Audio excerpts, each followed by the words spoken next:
Hello, my name is Dr. Sharon Stern. I am a board-certified anesthesiologist with the Ohio Anesthesia Group. This video and anesthesia brochure will discuss your child's upcoming anesthetic for their planned surgery.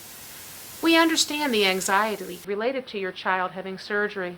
We're trying to minimize this apprehension by showing you what to expect on the day of surgery. Upon your family's arrival, you and your child will be escorted back to the pre-surgical area. The nurse will take your child's vital signs, review their medical history, and then have them change into their surgical pajamas. Next, you will meet with the members of your anesthesia care team. This team will include an anesthesiologist. This is a doctor of medicine or osteopathy who has special training in the perioperative management of the surgical patient. They will be directing your anesthetic.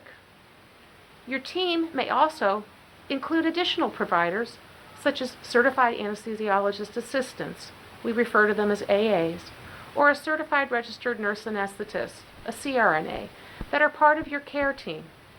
These providers help conduct the technical aspects of the anesthetic.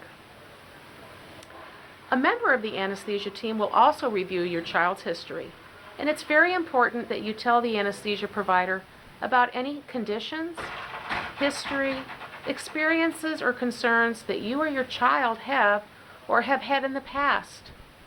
Then the provider will discuss the anesthetic options and order any necessary medicines prior to going to the operating room.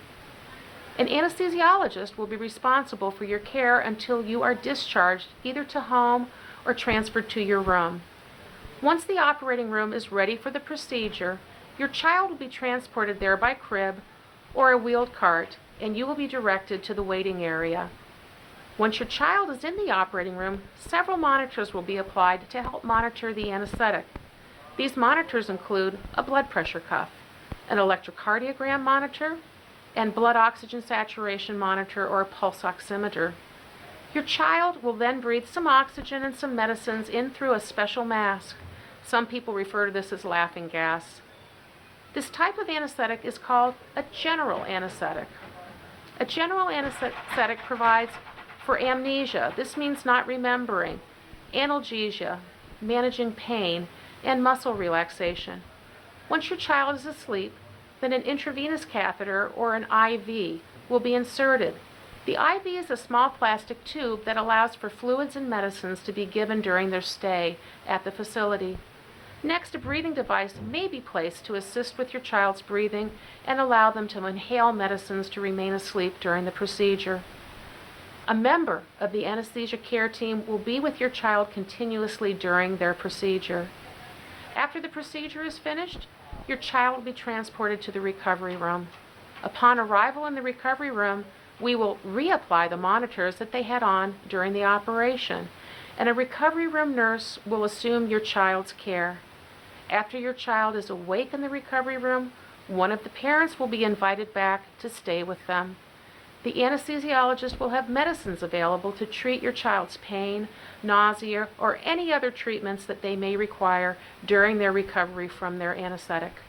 The anesthesiologist will also be available during this time to deal with any problems or difficulties that may arise until your child is either discharged to home or taken to their hospital room. Every procedure, including an anesthetic, can have complications.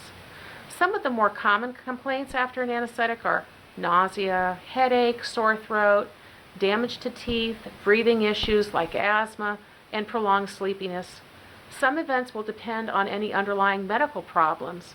An anesthetic can have life-threatening complications such as bleeding, stroke, heart attack, and even death, which are addressed in your written consent form. Thankfully, incidence of these major complications is extremely low. You will be provided with an anesthesia consent that will review many of these rare complications.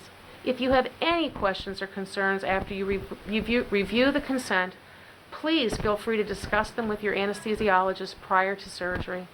Also, if any questions arise after you are discharged, you can contact the anesthesia office and an anesthesiologist will return your call in a timely fashion.